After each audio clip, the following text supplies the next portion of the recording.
চার জোড়া চোখ তখন অর্কের উপরে স্থির। চারজনই বয়স্কা, শরীরের কাপড় আলুথালু আর প্রত্যেকটা মুখে কড়া প্রসাধন। একমাত্র মিসেস সোম ছাড়া কেউ দেখতে ভালো নন, কিন্তু উগ্রতা দিয়ে সেটা এড়িয়ে যাওয়ার চেষ্টা প্রকট। ঘরের কোথাও স্টুডিওতে উদ্দাম ঢেউ উঠেছে বিদেশি সুরের। এই বাড়িতে যে একজন অসুস্থ মানুষ শুয়ে রয়েছে তা যেন কারো মনেই নেই।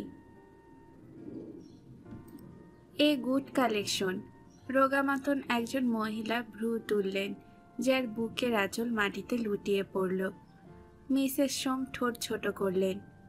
তোমরা ভুল করছো, বিলাসের সঙ্গে গাড়িতে ছিল, আমাকে খবর দিয়েছে, এইটুকুই সম্পর্ক। যে ভদ্রমহিলা ওপরে গিয়েছিলেন তিনি হাত নাড়লেন। ও, তোমাকে আর অজুহাত দেখাতে হবে না, তুমি যা বলেছ তা যদি সত্যি হয় তাহলে বেশ এনজয় করা যাবে। ডাকো ওকে এখানে। মিসেস সোম এবার হাসলেন। এ সর্ক, এরা তোমার সঙ্গে কথা বলতে চান। ইনি মিসেস গুপ্তা, মিসেস চ্যাটার্জি, আর এর সঙ্গে তো তোমার আলাপ করিয়ে দিয়েছি। ভদ্রমহিলা চোখ ঘুরিয়ে বললেন, আমাকে শানুদি বলে ডেকো। ওরকম ক্যাবলার মতো দাঁড়িয়ে আছো কেন? স্টোরিওটা কমিয়ে দাও তো। আমরা সবাই বিলাসের ভালো হয়ে ওঠা সেলিব্রেট করছি, বুঝলে? উনি তো ভালো হয়ে ওঠেননি। অর্কর মুখ ফসকে বেরিয়ে এলো। শানুদি কাঁধ নাচিয়ে বিস্ময় প্রকাশ করে সুরুচির দিকে তাকালেন। সুরুচি এমনভাবে হাসলেন যেন কোনো শিশুর মুখে চপল বাক্য শুনলেন। বিলাসের বদ্ধ ধারণাও ভালো হয়নি। যে কাছে যাবে তাকেই একথা বোঝাবে। আচ্ছা তোমরা বলো, যে মানুষটার জীবনের কোনো আশাই ছিল না, ডাক্তাররাও হাল ছেড়ে দিয়েছিল, সে আবার বাড়ি ফিরে এসেছে, বই পড়ছে, 5টা কথা বলছে, এটা ভালো হয়ে ওঠা নয়? হ্যাঁ, এখনই হাঁটাচলা করতে পারবে না, কিন্তু 6 মাস বাদে আর একটা অপারেশন হয়ে গেলেই সেটা পারবে। মিসেস গুপ্তা বললেন, পুরুষ মানুষ যতক্ষণ বাইরে যেতে না পারছে ততক্ষণ নিজেকে অসুস্থ ভাবে। শানুদি বললেন, বিলাস ড্রিঙ্কস করছে? সুরুচি যেন আতকে উঠলেন। ও মা, এখনই ড্রিঙ্ক করবে কি? শানুদি এগিয়ে গিয়ে সোফায় বসলেন। একটু একটু করে দিতে পারো, লোকটা মদ খেতে তো খুব ভালোবাসতো। তাছাড়া ওর লিভারে যখন কিছু হয়নি তখন অল্প দিতে পারো, তাহলে দেখবে নিজেকে আর অসুস্থ ভাববে না বিলাস। ও মা, এ ছেলে এমন ক্যাবলার মতো দাঁড়িয়ে রইল কেন? মিসেস গুপ্তা এগিয়ে এসে অর্কর হাত ধরলেন। এসো ভাই, ক্যাবলাই ভালো। ওইসব ছুঁচোমুখ স্মার্ট ফড়িংদের আমি দুচক্ষে দেখতে পারি না। বাইরেই যত ভরং, ভেতরটা ফাঁপা। মিসেস চ্যাটার্জি ঘাড় নাড়লেন। যা বলেছ, এরা বরং অনেক ফ্রেশ, মাটির জিনিস টাটকা হবেই। মিসেস গুপ্তা অর্ককে সোফায় বসিয়ে দিলেন। শানুদি বললেন, ওকে একটু ইজি হতে দাও, স্টিরিওটা বাড়িয়ে দাও সুরুচি। তারপর হাত বাড়িয়ে একটা সাদা বোতল টেনে নিলেন। অর্ক দেখল বোতলটার গায়ে ইংরেজিতে ভোদকা কথাটা লেখা আছে। ওটা যে মদ তা বুঝতে অসুবিধা হবার কথা নয়। খুরকিদের শিব মন্দিরের রকে বসে অনেক বোতল খেতে দেখেছে সে, তবে সেগুলোর চেহারা অন্যরকম, বিটকেল গন্ধ ছাড়ে। এই যে শানুদি গ্লাসে ঢেলে নিলেন, সে কোনো গন্ধই পেল না। না দেখলে কে বলবে ওটা জল নয়। ও পাশে আবার বাজনা উত্তাল হয়েছে। মিসেস গুপ্তা এসে ওর পাশে বসলেন। কোথায় থাকো তুমি? বেলগাছিয়ায়। অর্ক ভদ্রমহিলার দিকে তাকালো। গলার লাল শিরা দেখা যাচ্ছে, চামড়ায় যেন কুঞ্চন এসেছে, কিন্তু তার ওপরে পুরো মেকআপ থাকায় চট করে বোঝা যায় না। সেই মেকআপ নামতে নামতে বুকের জামার তলায় এসে গেছে। অর্কর মনে হলো এরা বোধহয় সর্বাঙ্গে মেকআপ করেন। কত পাউডার খরচ হয় রোজ কে জানে। এখান থেকে দূরে নাকি? মিসেস গুপ্তার চোখ টান টান, গলার স্বর বেশ মিষ্টি। অর্কর মনে হলো মাধবীলতার চেয়ে অনেক বড় বয়সে। না, বেশি দূরে নয়। খুব ঘন ঘন আসো তুমি এ বাড়িতে? না, আজ দ্বিতীয়বার এলাম। ও মা, সুরুচির মেয়ের সঙ্গে আলাপ হয়নি? না। তুমি খুব ভালো ছেলে, গুড বয়। আঙ্গুলে ডগা দিয়ে অর্ক চিবুকে টোকা দিলেন মিসেস গুপ্তা। সঙ্গে সঙ্গে সানুদি প্রতিবাদ করলেন, ওহো, don't cross the line. Minimum একটা সৌজন্য তো রাখতে হয়। কি বলো সুরুচি, তোমরা কেউ ড্রিঙ্ক নিচ্ছ না যে? মিসেস চ্যাটার্জি হাত নাড়লেন, 4টে নিয়েছি, আর না। সানুদি জিভে ফু জাতীয় একটা শব্দ করে তারপর এক চুমুকে গ্লাসের বাকি তরল গলায় ঢেলে উঠে দাঁড়ালেন। আমার ভীষণ নাচতে ইচ্ছে করছে। অর্ক তার বিশাল নিতম্বের দিকে তাকিয়ে উঠে দাঁড়ালো। মিসেস সোম চোখ ফেরাতেই বলল, এবার আমি যাই। সুরুচি যেন বুঝতে পারলেন, তুমি যাবে? বেশ তো। যাবে মানে? ওর জন্য আমরা এতক্ষণ সময় নষ্ট করলাম, আর ও চলে যাবে? তাছাড়া ওর সেই সব কথাবার্তাই তো শুনলাম না এখনো। মিসেস গুপ্তা প্রতিবাদ করলেন, তুমি বসো, আমি বলছি বসো। অর্ক কোনো রকমে বলল, কিন্তু আমি এখানে থেকে কি করব? মিসেস গুপ্তা বললেন, কিছু করতে হবে না তোমাকে। আগে বলো, আমাদের তোমার ভালো লেগেছে কি না?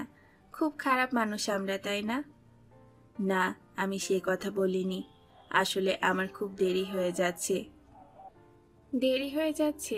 একদিন না হয় হলো। তাছাড়া আমাদের সঙ্গে গাড়ি আছে, তোমাকে পৌঁছে দেওয়া যাবে। বসো তুমি। হাত ধরে জোর করে বসিয়ে দিলেন মিসেস গুপ্তা। অর্ক কি আর করবে বুঝতে পারছিল না। ওদিকে বাজনা উত্তাল হয়েছে। সানুদি তার বেঢপ শরীর নিয়ে নাচার চেষ্টা করছেন ঘরের মাঝখানে দাঁড়িয়ে দাঁড়িয়ে।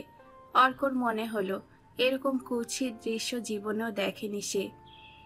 3 নম্বরের কোনো ছেলে নাচ শেখে না, কিন্তু তারা এর চেয়ে বেশ ভালো নাচতে পারে।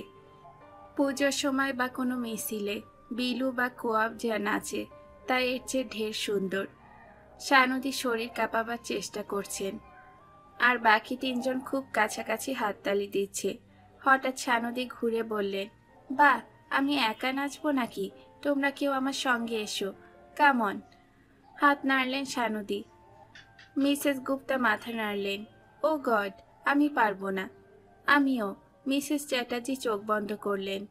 বড় হাই হয়ে গেছি। সুরুচি সোম বললেন, বেশ তো নাচছে, নাচো না। না, একা নেচে সুখ নেই। সানুদি টলতে টলতে এগিয়ে এলেন, এই ছেলে, তুমি নাচতে পারো না? এসো নাচি।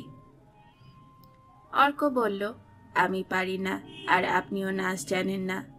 সঙ্গে সঙ্গে গালে হাত দিলেন সানুদি।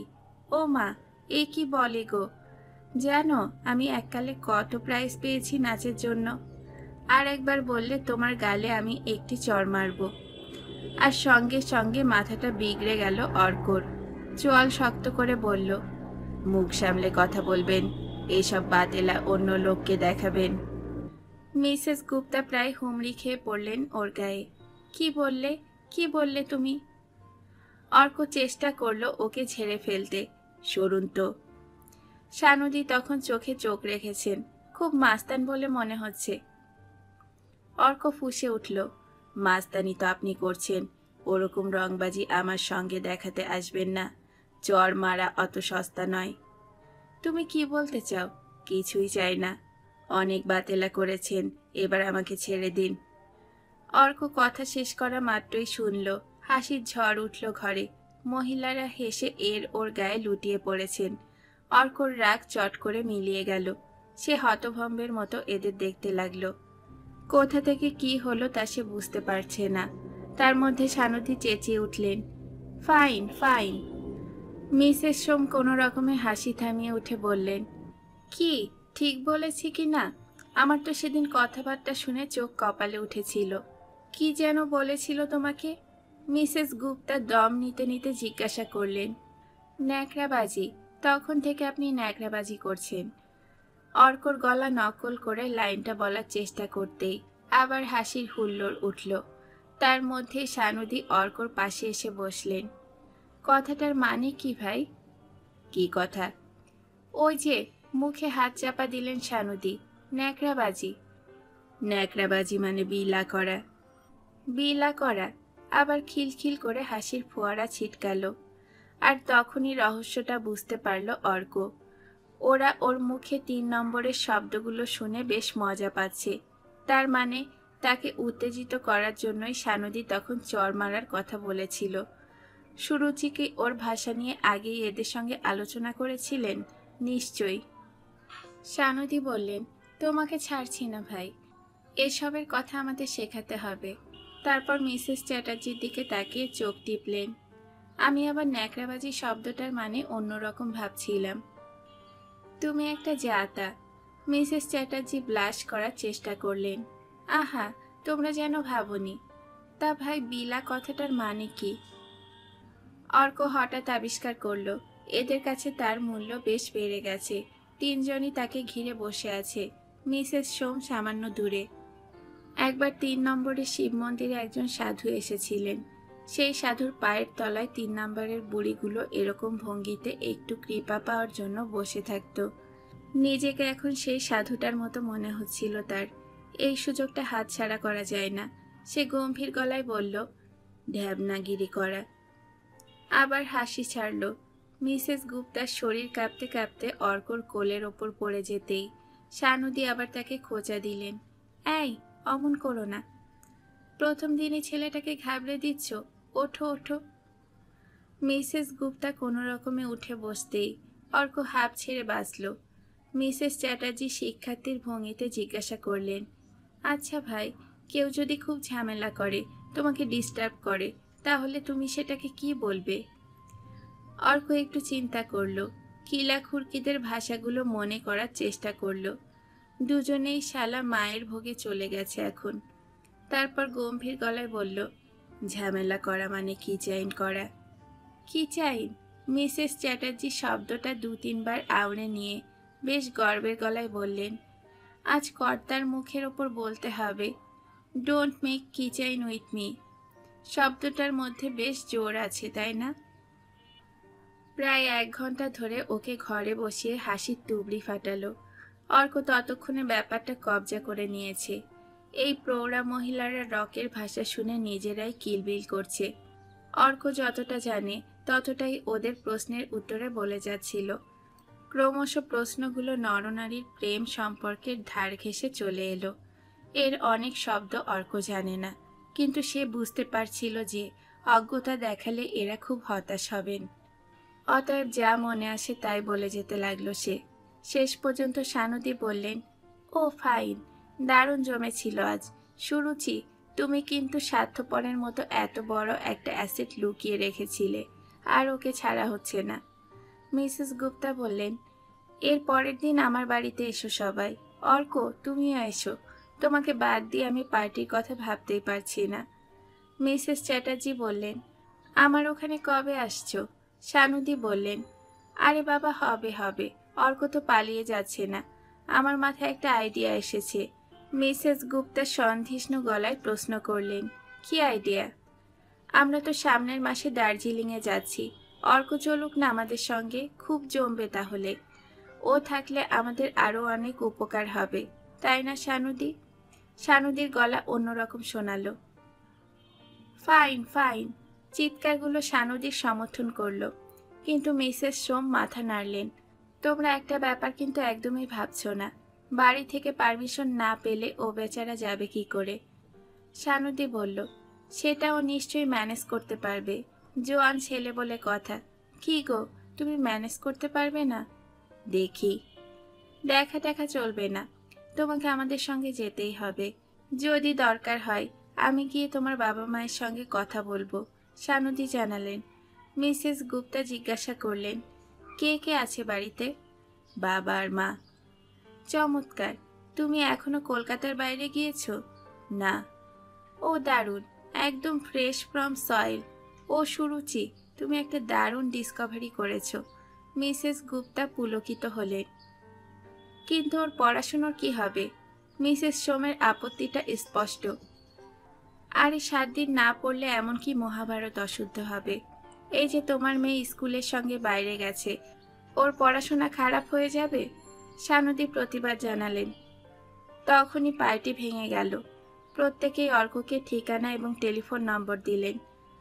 অর্ক নিজের ঠিকানাটা বলতেই কেউ চিনতে পারল না, কিন্তু সবাই প্রতিশ্রুতি আদায় করে নিল যেন অর্ক আগামী সপ্তাহে সানুদিকে টেলিফোন করে। মিসেস সোম ওদের গেট অবধি এগিয়ে দিতে গেলেন। অর্ক লক্ষ্য করছিল প্রত্যেকেরই নেশা হয়েছে, খুব জোরে কথা বলছে সবাই। গাড়ির কাছে এসে মিসেস গুপ্তা বললেন, শানুদি, আমি অর্ককে কথা দিয়েছি বাড়িতে পৌঁছে দেব, তুমি রাস্তাটা জেনে নাও। শানুদি ঠাট্টার গলায় বললেন, ও বাবা, এর মধ্যেই গোপনে গোপনে কথা বলা শুরু হয়ে গেছে। তা কোন দিক দিয়ে যেতে হবে ভাই? অর্ক বলল, টালা পার্ক বেলগাছিয়া দিয়ে। আরে ওটা তো খুব খারাপ রাস্তা, ভিআইপি ছাড়া এদিকে আসা যায় না। ওকে বরং একটা ট্যাক্সি ধরিয়ে দেই। শানুদি খুব অসন্তুষ্ট গলায় কথাগুলো বলতেই মিসেস গুপ্তা ঠোঁট বাঁকিয়ে বললেন, আহা, একদিন না হয় গেলে, তাতে তোমার গাড়ি খারাপ হয়ে যাবে না। অর্ককে আমি কথা দিয়েছি না। অর্ক বলল, আমার জন্য আপনারা ভাবছেন কেন, আমি ঠিক ফিরে যাব। মিসেস গুপ্তা দরজা খুলে বললেন, তোমাকে পাকামি করতে হবে না, বসো তো। তারপর চাপা গলায় শানুদির কাছে কিছু বলতেই তার মুখের চেহারা পাল্টে গেল। ও তাই বলো, তোমার মাথা খেলেও বাবা, ঠিক আছে, ওঠো তোমরা।